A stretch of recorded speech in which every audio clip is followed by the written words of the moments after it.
இந்த வீடியோல சிறப்பு தீவிர திருத்த கணக்கீட்டு படிவத்தினை எப்படி நிரப்புறதுங்கிறத பத்தி பார்க்க போறோம்.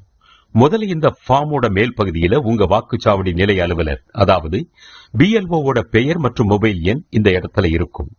இந்த ஃபார்மை ஃபில் பண்ணும்போது ஏதாவது உங்களுக்கு டவுட்ஸ் வந்தா அவங்களுக்கு கால் பண்ணி நீங்க கேட்டுக்கலாம். இந்த படிவத்தோட மேல் பகுதியின் இடதுபுறம் பாத்தீங்கன்னா வாக்காளரின் பெயர், அவரோட வாக்காளர் புகைப்பட அடையாள அட்டை எண், முகவரி மற்றும் அவருடைய பெயர் வாக்காளர் பட்டியல்ல எந்த சட்டமன்ற தொகுதியில, எந்த பாகத்துல, எந்த வரிசை எண்ல இருக்கு அப்படிங்கிற விவரம் ஏற்கனவே நிரப்பப்பட்டிருக்கும். அதோட படிவத்தின் வலதுபுறம் அவருடைய போட்டோவும் பிரிண்ட் ஆகி இருக்கும். வாக்காளரோட போட்டோ பக்கத்துல அவருடைய தற்போதைய போட்டோவை ஒட்டுவதற்கு காலி இடம் கொடுக்கப்பட்டிருக்கும். அதுல அவருடைய புதிய போட்டோவை ஒட்டணும்.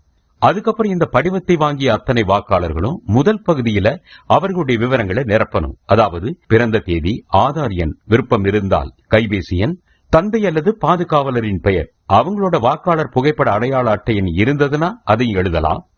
தாயாரின் பெயர், அவங்களோட வாக்காளர் புகைப்பட அடையாள அட்டை எண் இருந்ததுன்னா அதையும் எழுதலாம். துணைவர் பெயர், அதாவது கணவன் அல்லது மனைவி அவங்களோட வாக்காளர் புகைப்பட அடையாள அட்டை எண் இருந்ததுன்னா அந்த எண், இது போன்ற விவரங்களை எல்லாம் சரியா நிரப்பணும். அடுத்ததா கீழே இடதுபுறம் உள்ள இரண்டாவது பகுதி, அதாவது முந்தைய சிறப்பு தீவிர திருத்தத்தில் வாக்காளர் பட்டியலில் உள்ள வாக்காளரின் விவரங்கள் அப்படின்னு இருக்கிற பகுதியில அந்த வாக்காளர் அவருடைய பெயர் 2002 அல்லது 2005 வருட சிறப்பு தீவிர திருத்தத்தில் தயார் செஞ்ச வாக்காளர் பட்டியல்ல இருந்தா அந்த பகுதியில கேட்கப்பட்ட விவரங்களை நிரப்பணும். அதாவது வாக்காளர் பெயர் அப்படிங்கிற இடத்துல அவருடைய பெயரை எழுதணும். 2002ல அவருக்கு வாக்காளர் புகைப்பட அடையாள அட்டை எண் இருந்துச்சுன்னா அதோட நம்பர், அப்புறம் உறவினரின் பெயர் என்ற இடத்துல அவருடைய அப்பா, கணவர், பாதுகாவலர், இப்படி அவருக்கு பொருத்தமான உறவினரோட பெயரை எழுதி கீழே உள்ள உறவு முறையையும் எழுதணும்.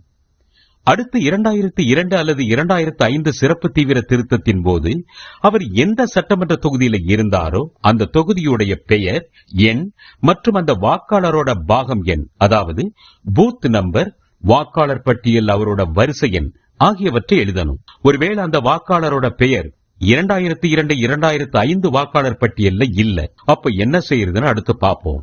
2002 2005 வாக்காளர் பட்டியல் அவர் பெயர் இல்லைன்னா அவரால் இரண்டாவது பகுதியை நிரப்ப முடியாது.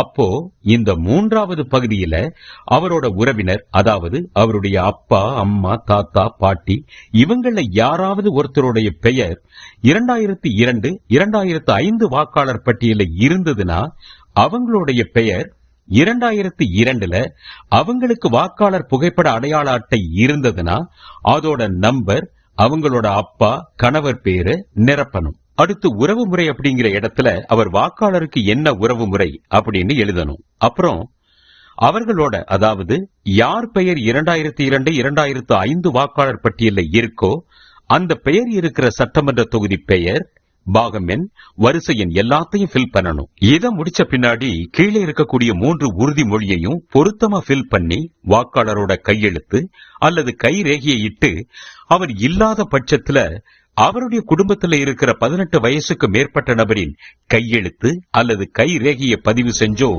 வாக்குச்சாவடி நிலைய அலுவலர்கிட்ட கொடுத்துடணும்.